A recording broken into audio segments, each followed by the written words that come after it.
Olá, você acompanha agora o Fatos em Foco, a sua revista eletrônica com notícias e entretenimento.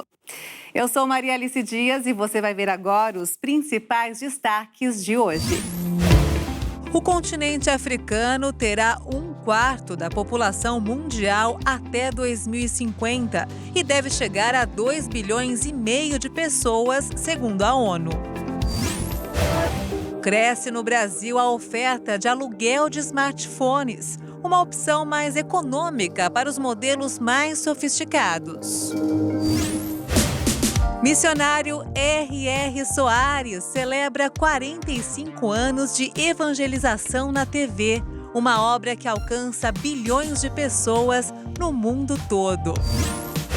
O país tem 252 milhões de chips de celular ativos e, segundo estimativas das operadoras, 10% desse total já funciona em telefones alugados, um mercado em ascensão diante do preço dos modelos mais sofisticados, que já conta até com bancos, seguradoras e startups financiadas por fundos de investimento. Um levantamento da Liapfone, uma das principais startups de assinatura de celulares, mostrou que 90% dos cerca de 2.000 clientes alugam aparelhos usados, que contam com uma mensalidade mais acessível. Enquanto um modelo novo do iPhone 14 custa em média R$ 7.000 na versão mais simples, no serviço da Liapfone, a mensalidade desse aparelho é de R$ 299. O cliente também pode fazer um upgrade no modelo após 12 meses de assinatura. Os modelos do iPhone 12, 13 e 14 são os mais procurados, 63% para versões com iOS e 37% para Android. Os mais jovens são o carro-chefe desse negócio. A geração Y, os chamados milênios, nascidos entre 1982 e 1994, lidera com 31% de participação no uso dos telefones alugados. São seguidos pela geração Z, nascidos entre 1995 e 2010, com 23%. E olha só, uma loja francesa inovou na campanha de marketing. Permitiu que os clientes levassem itens das prateleiras, mas para ficar com os produtos, os criminosos, por um dia, precisavam fugir de um segurança veloz e implacável. Vamos ver. A loja Employés Distance, com filiais na Europa e na África, colocou uma placa na fachada de uma de suas lojas que dizia "Roube para ter", ou seja, os clientes poderiam roubar qualquer produto que quisesse e levar para sua casa. Mas para isso, teriam que fugir de um segurança disfarçado. Esse segurança não era ninguém menos que Meba Michael Zezé, um dos velocistas mais rápidos do mundo, que já chegou a terminar uma corrida de 100 metros em menos de 10 segundos. E a campanha foi um sucesso. Durante todo o dia, clientes invadiram a loja e levaram produtos para casa, mas nem todos conseguiram escapar com os itens e vencer o velocista na corrida. Dos 76 participantes, apenas 2 escaparam com a mercadoria. Zezé alcançou facilmente o primeiro corredor, que pegou um par de tênis preto e fugiu por uma calçada movimentada. Em alguns casos, uma pessoa conversou com Zezé enquanto o amigo apreendeu um item e fugiu. Outras pessoas esperaram que Zezé perseguisse outras pessoas para que, quando ele estivesse ocupado, pudessem agir. Mas Zezé perseguiu a maioria das pessoas de qualquer maneira. Um corredor conseguiu escapar segurando sapatos cinzas enquanto Zezé estava em outro lugar, rastreando outro cliente que pegou uma camiseta rosa. A ideia da campanha de marketing surgiu quando a Distance e a sua agência de publicidade parisiense queriam construir uma campanha viral, sem se importar com a possibilidade de perder alguns itens para gerar a publicidade. Foi nesse momento que um dos diretores da agência leu notícias sobre Zezé arrecadando dinheiro e procurando patrocinadores para as Olimpíadas de 2024, que será realizada na própria França, e achou que a publicidade de um comercial poderia ajudar o velocista tanto quanto ajudaria a Distance. O evento não foi divulgado pela loja com antecedência, com medo de que milhares de pessoas tentassem levar mercadorias. Essa não foi a primeira vez que a loja adotou uma abordagem criativa de publicidade. Em setembro de 2021, a marca divulgou um vídeo de corredores parecendo ativar câmeras de Paris destinadas a capturar motoristas que excedem o limite de velocidade estabelecido nas rodovias, de 30 km por hora. Nos últimos meses, o preço do azeite de oliva subiu no mundo todo. Aqui no Brasil, o produto ficou 24% mais caro. Já na Espanha, a maior produtora mundial do fruto, alguns criminosos até estão praticando roubo de cargas de azeitonas. Na Europa, o azeite já se tornou artigo de luxo. Por esse motivo, cargas do produto viraram alvo de criminosos. No mês de agosto, carregamentos de 50 e 60 mil litros de azeite extra virgem foram furtados. E não foi a primeira vez. Em março, 16 pessoas foram presas por suspeita de roubo de mais de 17 toneladas de azeitonas. Na Europa, o preço do produto dobrou.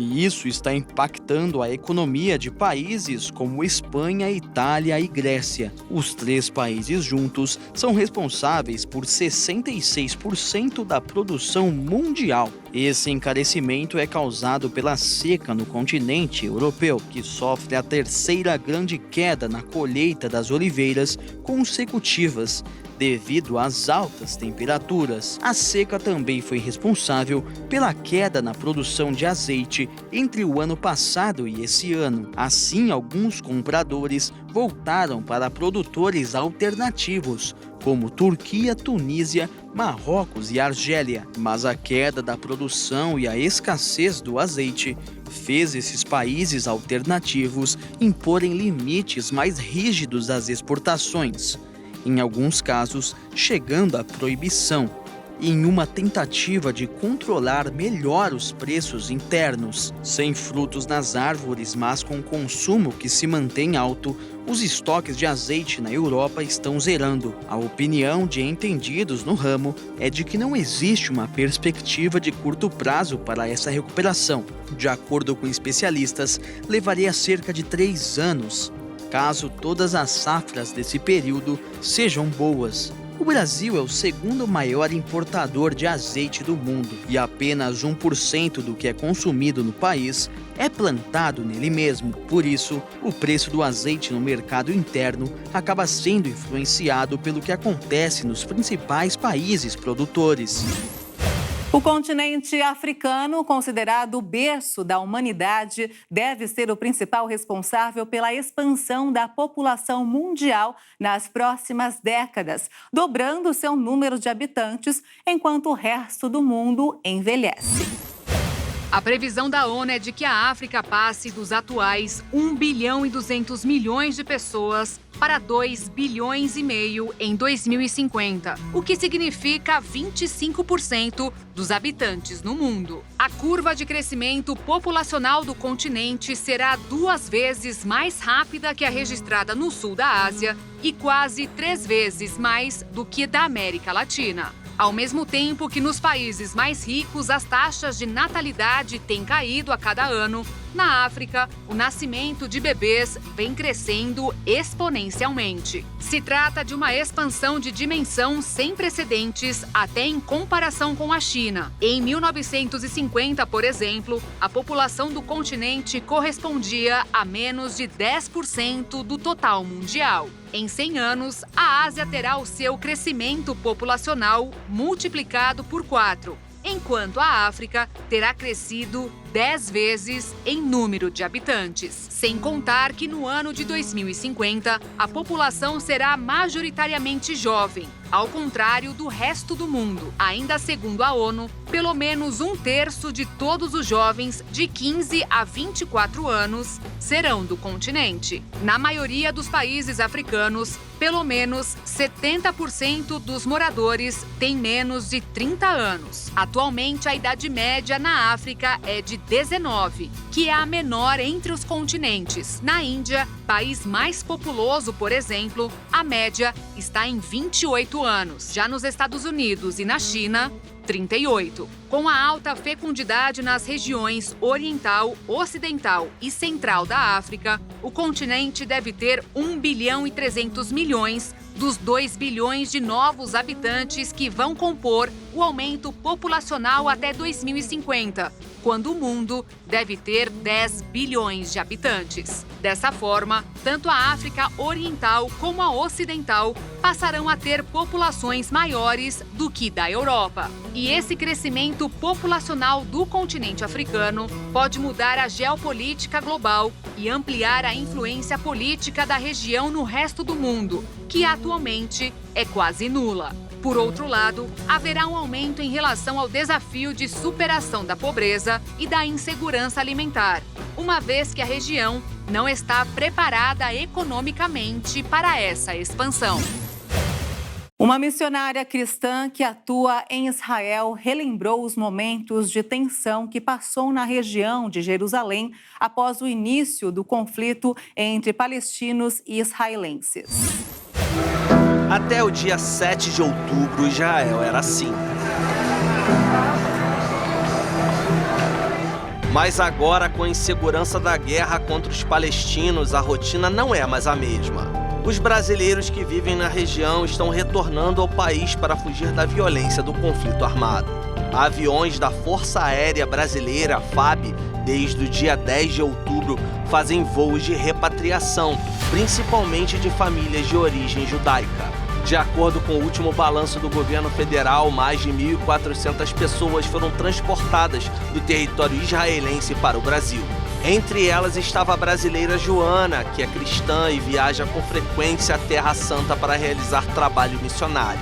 Ela relatou a experiência recente na região. Um atentado terrorista no nível que aconteceu. O que assustou não somente a mim, mas a toda a comunidade de Israel, foi a violência contra civis e uma violência corpo a corpo, onde as pessoas não tinham como se defender, porque elas estavam desarmadas, né?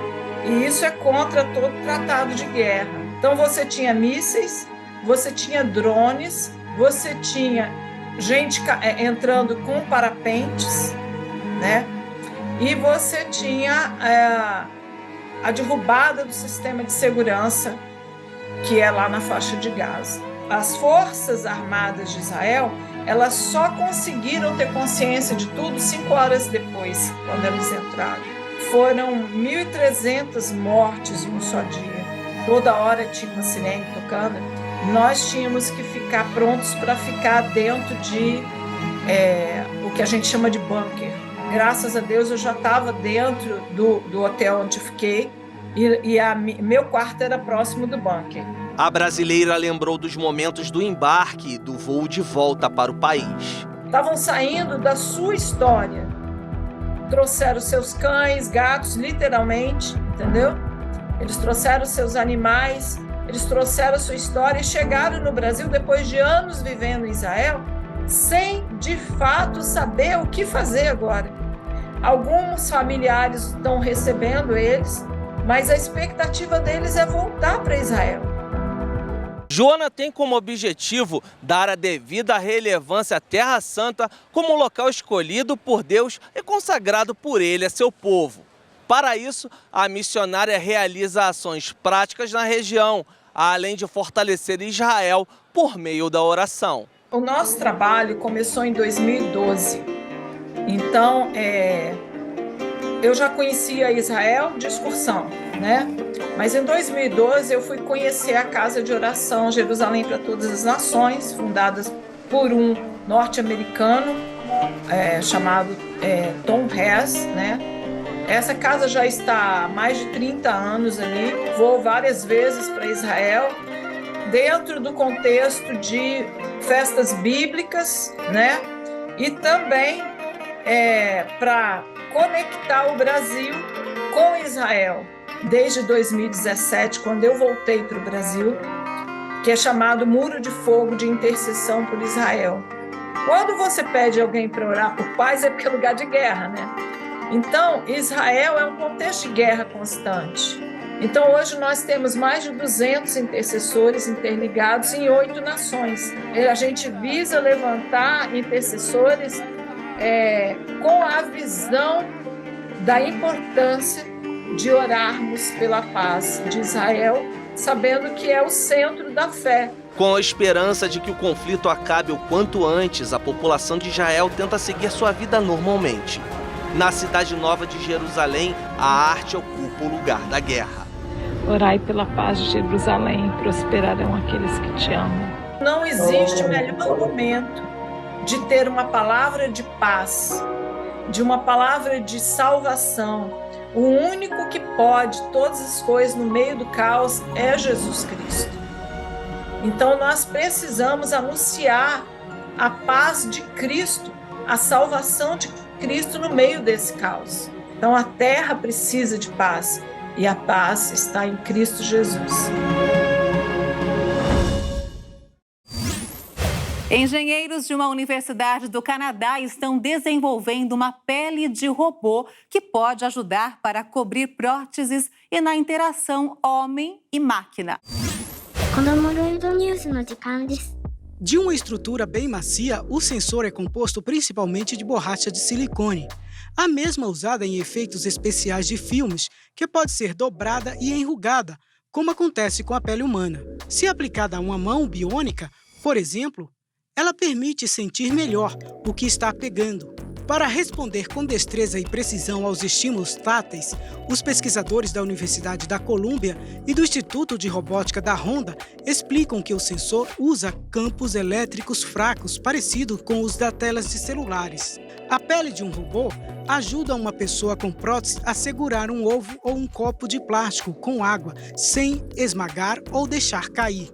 Eles dizem que o novo sensor é simples de fabricar, inclusive em grandes quantidades, e dimensionamento para cobrir grandes áreas de superfície. Com a capacidade de detectar força na parte interna e externa, o sensor oferece uma combinação importante para o desenvolvimento de robôs voltados para o contato direto com pessoas. Os sensores e o aprendizado de máquina, com avanços de inteligência artificial, estão gerando máquinas mais capazes e realistas. Ainda assim, há muito a ser alcançado na tecnologia. A pele humana tem 100 vezes mais pontos de detecção na ponta do dedo do que a nossa tecnologia, tornando mais fácil acender um fósforo ou costurar. Com mais melhorias em sensores e inteligência artificial, os robôs poderão ficar ainda mais parecidos com os humanos, o suficiente para trabalharem melhor, interagindo e em um mesmo ambiente com as pessoas. Uma dentista brasileira entrou para o Guinness Book, o livro dos recordes, por ter confeccionado o maior número de dentes no mundo. Quanto vale um sorriso? Okay, this is my old smile. I've come over from England and Dr. Rose has helped me in 1 week to fix my bent teeth. So I've got a bit of a nicer smile now, hopefully. Okay, show your smile. Yes! Para muitos, abrir a boca sem medo pode ser apenas um sonho. Mas com o trabalho de uma dentista brasileira de fama internacional, isso se tornou possível. Para a doutora Rose Marques, existe algo mais importante do que a impressionante marca agora reconhecida pelo Guinness Book. O objetivo dela com os implantes dentários é devolver às pessoas a dignidade, a autoestima e a alegria de sorrir. Um dia uma paciente falou para mim: "Ai, doutora Rose, eu gostaria que você sentisse a alegria que eu estou sentindo agora." E eu sinto. Essa missão, como a própria especialista em implantes dentários gosta de falar, começou em 1992, na Faculdade de Odontologia de Lins, interior de São Paulo. A paulista de São José do Rio Preto apostou desde cedo no sonho de transformar a vida das pessoas pelo sorriso. Eu comecei trabalhando no interior de Goiás. Eu improvisei um consultório dentro do meu quarto. Eu desmontei minha cama, pus atrás do guarda-roupa e pus a cadeira de dentista no centro do quarto e comecei a atender as pessoas. Não demorou para a dedicação, empenho e cuidado de Rosimeire serem reconhecidos. Logo surgiu a oportunidade de se mudar para Santos, no litoral paulista. Em 1993, eu vim fazer um curso em São Paulo e minha irmã já morava em Santos. E eu acabei alugando um consultório de uma dentista que estava grávida por 4 meses. Aí me apaixonei pela cidade, também a proximidade com São Paulo, a facilidade de fazer aprimoramento e cursos, me encantou. Acabei mudando para cá. O novo projeto de vida da doutora Rose deu certo e teve início o trabalho que a consagrou internacionalmente, a confecção de modelos dentários. E no meio de mais de 3.700 modelos dentários, a doutora Rose guarda com carinho até hoje, há mais de 30 anos, o primeiro modelo confeccionado. Ela vai falar pra gente um pouco da história desse modelo e também do paciente, né, que segue com ela até hoje. Essa arcada dentária é do Carlos Ribeiro. Eu falo que ele foi minha moedinha da sorte. A ficha dele é a número 01, então eu guardo com muito carinho. Hoje, eu tenho 12 mil pacientes aqui na Baixada, pacientes que vêm de outros estados e até de outros países. Mas afinal, qual é o diferencial desse trabalho? Entrar em sintonia com a pessoa para conseguir captar o desejo dela, né? E cativar essa pessoa. Então, assim, eu falo que a tecnologia é importante, mas o mais importante de tudo é a atenção que a gente dá ao paciente. 121.438 dentes depois, Rose Marques recebeu o certificado do Guinness World Records no dia 15 de outubro. A dentista fala do processo para entrar no livro dos recordes. Essa minha paixão pela odontologia fez com que eu produzisse muitos dentes. Aí eu sempre brincava e falava assim, acho que eu vou entrar no Guinness, porque ninguém deve ter feito tanto de dente que eu fiz na minha vida. E dito e feito. E eu fui a primeira dentista brasileira, né, a bater esse recorde. E o segredo do sucesso, eu falo que é uma tríade. É fé, amor e muito trabalho. E agora, depois do Guinness, o que a doutora Rose ainda espera realizar? Cada dia, para mim, é um dia feliz. Eu não venho trabalhar, né? Eu venho ser feliz. E essa é a minha missão, fazer as pessoas sorrirem. É isso, é o que eu desejo de coração. O canil do Corpo de Bombeiros Militar do Estado do Rio de Janeiro ganhou novos integrantes. 2 cadelinhas das raças branco-alemão e pastor belga de 4 meses, que serão treinadas para salvar vidas. Vamos ver. As filhotes vêm de uma longa linhagem de cães de faro e têm o que os especialistas chamam de DNA para o trabalho de resgate e salvamento de pessoas. Elas serão treinadas por cerca de 2 anos no 2º Agrupamento de Socorro Florestal e Meio Ambiente, até estarem prontas para participar de operações em situações de desabamentos, deslizamentos de terra e também em busca por pessoas perdidas em matas e florestas. Os cães da corporação começam a ser estimulados desde os primeiros dias de vida. Eles são acostumados com diferentes tipos de terrenos, como grama, lama, terra e pedras, simulando escombros em desastres. As brincadeiras são direcionadas para que desenvolvam equilíbrio, destreza e obediência. Cada atividade tem um propósito e ajuda a construir as habilidades dos heróis de 4 patas. O canil do Corpo de Bombeiros do Rio é referência no país, com quase 50 certificações. O trabalho dos condutores e seus cães garante precisão e agilidade nas buscas por vítimas. O maior cruzeiro do mundo, com um total de 20 decks, 8 bairros e 365 metros de comprimento, partiu de seu cais em um estaleiro da Finlândia para iniciar o 2º conjunto de testes em alto mar. A manobra é para garantir que a embarcação esteja 100% funcional antes de ser entregue à Royal Caribbean. A primeira viagem com passageiros está marcada para o dia 27 de janeiro de 2024, saindo de Miami pelas rotas do Caribe. O navio Ike of the Seas da Royal Caribbean fez seu primeiro teste em águas abertas em junho passado. Segundo a Travel Weekly, os testes no mar são importantes para avaliar os sistemas técnicos e os instrumentos de navegação de um navio. Segundo o conjunto de testes, é uma das fases finais da construção, levando o navio ao seu limite afirma o portal. 5 vezes maior que o Titanic, o gigante de 250.800 toneladas tem capacidade para quase 10 mil pessoas, até 7.600 passageiros e 2.350 tripulantes. O navio contará com o maior parque aquático marítimo do mundo, com 6 tuboáguas de tamanho recorde, além de 6 piscinas, 9 banheiras de hidromassagem e um simulador de surf e mais de 40 restaurantes, bares e áreas de entretenimento. Uma particularidade é a gigantesca cúpula de cristal que cobre a proa. O Wake of the Seas passa pelos últimos retoques no estaleiro Meia Turk, em um dos principais construtores navais da Europa, em Turku, na Finlândia.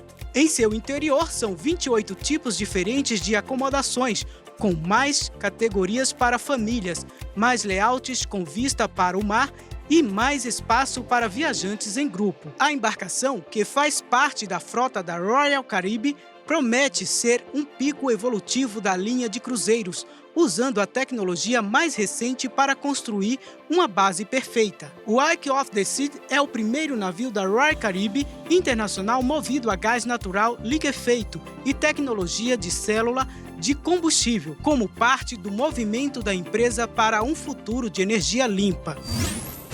O missionário R.R. Soares celebra 45 anos de evangelização na TV. A primeira transmissão aconteceu no dia 3 de novembro de 1978, na antiga TV Tupi. E hoje, a programação da Igreja Internacional da Graça de Deus chega ao mundo todo. Meus amigos, agora dia 3 de novembro eu vou completar 45 anos na televisão. Estou seguindo a Jesus Cristo. Já são 45 anos do missionário R.R. Soares na TV. 45 anos de teleevangelismo. Atrás não volto não. Um marco histórico. O Brasil não tinha um programa diário, nenhum programa do Evangelho completo, e Deus nos abriu a porta e nós começamos. Hoje, a programação de fé da Igreja Internacional da Graça de Deus chega a bilhões de telespectadores no mundo todo. São mais de 191 países alcançados, milhões de almas salvas pela palavra que entra nos lares através da televisão. Foi essa tecnologia que permitiu ao missionário R.R. Soares realizar o sonho que nasceu em seu coração ainda na infância, aos 11 anos de idade. Numa época em que a TV era ainda uma novidade no país, um aparelho praticamente inalcançável a quase todos os brasileiros, aquele pequeno visionário enxergou ali não apenas um novo invento, mas uma ferramenta para cumprir de forma genuína a missão deixada por Jesus aos cristãos em Marcos 16:15. Ide por todo mundo e pregai o evangelho a toda criatura. Menino, passei no meio do pessoal, cheguei na frente, olhei a televisão assim e gostei. E quando eu gostei, Deus começou a falar ao meu coração. Eu virei as costas para a televisão e olhei para todo mundo. O pessoal estava assim, ó. Tá todo mundo com os olhos assim na televisão. Aí eu disse, Jesus, não tem ninguém falando do Senhor na televisão.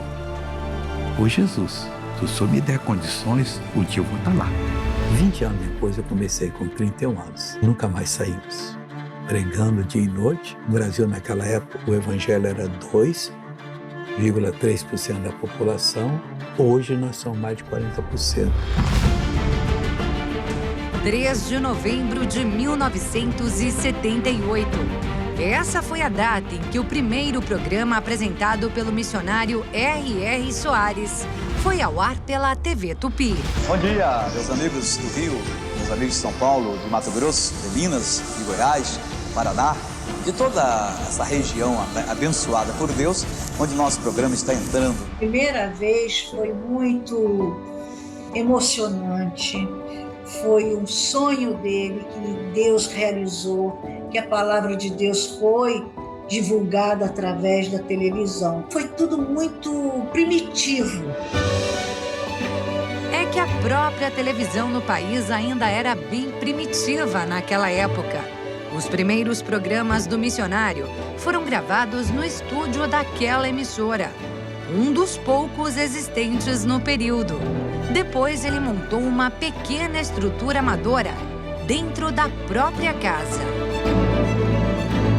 Para ter uma ideia, o André Soares, o filho dele, que era mais ou menos que fosse o diretor dele, mas que fazia corte, fazia tudo, que era bem simples, mas ali ia para o Brasil e para o mundo. Estamos de volta ao nosso curso Fé. Nós estamos no módulo 3, a oração do Pai Nosso, lição número 2, santificado seja o teu nome. Um amigo morava em Nova Iguaçu e disse: ô missionário, eu saio da minha casa e vou pegar ônibus perto da estação. Eu não preciso de alguém falar comigo do programa. Todas as casas estão assistindo em volume alto. Eu sei tudo que o senhor fala. E eu tinha um irmão que morava na Praça Seca, Jacarepaguá, falou a mesma coisa. É incrível, está todo mundo assistindo. Aí nós só tivemos que bendizer a Deus por aquilo que ele fez. Anos mais tarde, a Igreja Internacional da Graça de Deus conquistou produtora e estúdios próprios. E logo, o missionário estava no horário nobre da televisão. Foi convidado a fazer isso, eu fui testemunha disso, né? Ele começou na CNT Gazeta, no horário nobre, e aí o pessoal da Band, o Dr. Saad, falou: não, quando acabasse o contrato lá, o senhor veio para a Band, como ele acabou fazendo também, e se tornou o primeiro pregador de todas as noites no horário nobre da TV brasileira. E aí surgiu a ideia que revolucionou os programas evangélicos. O missionário fez a primeira transmissão de um culto ao vivo na TV. A Bíblia Sagrada diz em Atos 8, capítulo 8, versículo do 4 em diante, que quando Filipe desceu, os discípulos foram dispersos, ele desceu à cidade de Samaria, pregava Cristo. Quer dizer, ao povo samaritano, o povo que não gostava do judeu. E hoje, a televisão, as pessoas ficaram, quem é esse homem falando desse tal de Jesus? E foi mudando a vida das pessoas, como aconteceu em Samaria. As pessoas foram impactadas com o que o Filipe fazia. E o que o missionário fez foi exatamente isso, impactou a vida das pessoas.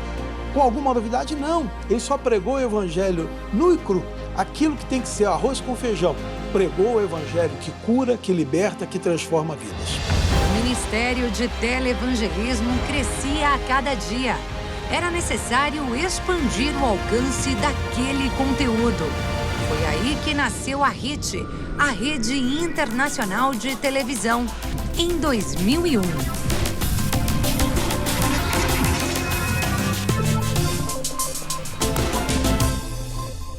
A RIT foi o seguinte: eu não queria ter televisão, mas não queria mesmo. E não queria. Aí eu fui pregar em Fortaleza. Quando eu estava em Fortaleza, veio uma senhora, seus 80 e tantos anos para 90, seu missionário, eu estava orando. E Jesus me disse que vai dar um canal de televisão para vocês. Aí barrou a voz. Mas por quê? Porque um homem tinha oferecido para nós. Eu falei para o pastor: já não vamos contar para ninguém, nem para os nossos familiares. Isso é questão de oração. Tudo ele ficou segurando aquele momento ali, até que ele anunciou a RIT. Hoje é um dia histórico. Hoje, pela primeira vez, estamos transmitindo pelo nosso canal de televisão o programa ao vivo. Então nós estamos ao vivo agora para todo o Brasil, pela Parabólica. E sabe Deus em quantos lados nós estamos entrando. Um canal com conteúdo diverso, variedades, culinária, programação infantil, esportes, jornalismo e muito mais, mas sempre com foco na evangelização. Hoje, a RIT é maior em audiência que algumas redes conhecidas de televisão no Brasil, porque é a TV que faz a diferença, que não tem pornografia, não tem violência. Então, uma verdadeira bênção. Entre a programação evangelística da grade está o Vejam Só, primeiro programa de debate bíblico teológico da TV brasileira.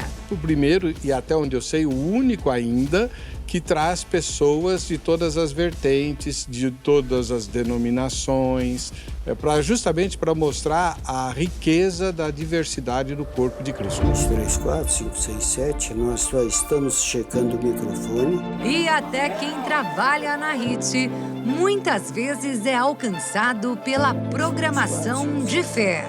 Andei tanto por outras emissoras, será como que eu vim cair aqui?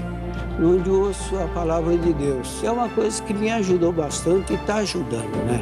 O senhor acabou sendo um homem abençoado com essa programação também, é isso? Boa, acabei sendo mesmo. Há cerca de 20 anos, o Show da Fé é o carro-chefe da programação da Igreja Internacional da Graça de Deus, gravado aqui na sede em São Paulo. A cada programa, uma nova palavra, o renovo da fé e, claro, novos testemunhos de cura, libertação, transformação completa de vida. Vai andando, vai andando, vai andando. Pode esticar um pouquinho o passo. Quanto mais só esticar, Deus sabe fortalecendo o senhor. Hein? Fraqueza no joelho. Pois é, mas Deus está fortalecendo. Melhorou mais? Melhorei. Então, cada vez mais. Melhorei 80%. Então vai mais uns 20. Olha aí, pessoal. É outra, pessoal. E não só quem participa do culto vive essa experiência. Por meio da programação, são muitas as almas alcançadas no sofá da própria casa. Conheci a Igreja da Graça pela TV e a gente acompanhava as orações pela HIT, do pastor Jaime, do missionário. Parece que foi comigo. Ele falou assim, quem tem problema de cartilagem, levanta. Levanta que Deus vai curar. É o outro que não está caminhando. Levanta-te, anda em nome de Jesus. Levanta-te, anda. Jesus Cristo te dá saúde. Eu indico para as pessoas, quando eu evangelizo, eu falo, vocês querem uma palavra que vai libertar, aprender a usar o poder de Deus, assista o programa do R.S. Soares, o pastor Jaime, que às vezes é o que falta para muitos cristãos, é usar o nome de Jesus e ser essa autoridade para poder se libertar do mal. Receba a sua bênção agora. E tudo isso acontece no Brasil e no mundo. Hoje o Show da Fé chega em praticamente todos os continentes do planeta, sendo traduzido em 29 idiomas. Quem assiste ao vivo aqui da sede em São Paulo consegue acompanhar em inglês e espanhol. Basta apontar o celular para esses QR Codes que aparecem na tela agora.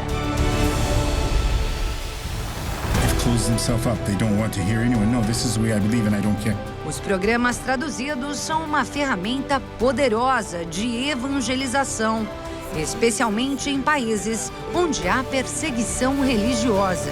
Países que falam árabe, países do Médio Oriente, países da Turquia, países, enfim, muitos países, Síria, Líbano, e as pessoas ali estão ouvindo a palavra de Deus através das redes sociais. Olha, Facebook, Instagram, YouTube, e elas estão sendo abençoadas. Isso é muito lindo.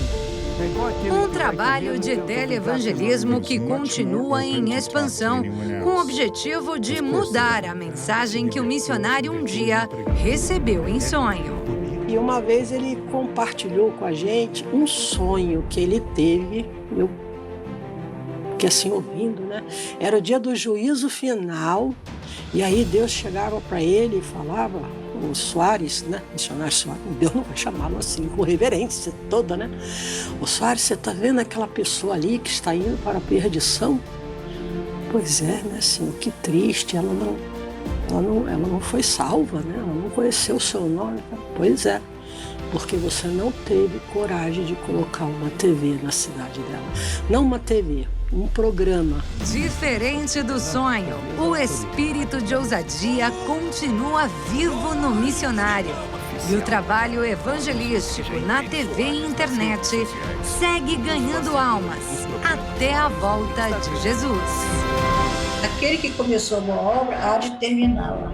E ele fala sempre assim, eu não preciso descansar. Eu vou descansar com Jesus. Acho que não terminamos a missão, não. Tem muito mais coisa a fazer em nome de Jesus. Estou seguindo a Jesus Cristo, atrás não volto. não volto não. Obrigado pelos 45 anos que eu completo hoje na televisão. Desde o primeiro programa até hoje tem sido uma corrente de bênçãos. Continue, Pai, e todos sejam abençoados em nome de Jesus. E o Fatos em Foco fica por aqui. Se quiser rever as reportagens dessa edição, acompanhe as nossas redes sociais. Obrigada pela sua companhia e um excelente fim de semana para você. Tchau!